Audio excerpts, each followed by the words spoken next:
al-Shadadi, hundreds of ISIS prisoners escaped. Way more important than that is the al-Hol prison, which is in al-Hasaka, 7,000, you just mentioned. I have to repeat here, they are not removing these ISIS, high value, by the way, ISIS prisoners, foreign fighters, not local fighters. They're not moving them to other places in Syria, they're moving them to Iraq.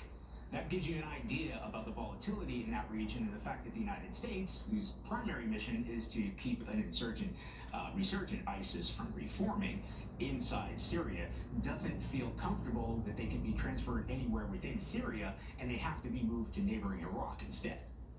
All right, so Charlie, we've seen a lot of posturing from Syria in recent days. Beyond this prison move, what's going on?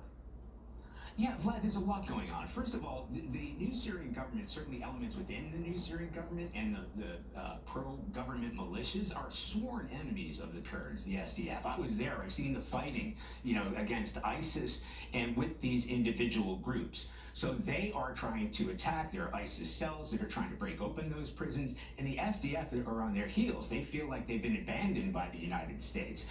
And the United States Special Envoy Tom Barrack said, look, the landscape has changed. Our primary goal is to keep ISIS down, not necessarily to come to the defense of the SDF. So they have been losing all kinds of territory. Where this has become important, this is gas rich, this is oil rich. The Kurds don't want to give up territory that they fought for and lost lives over, and thousands of their own civilians were killed in that fight against ISIS to take over this territory, to then hand it over to the Syrian government.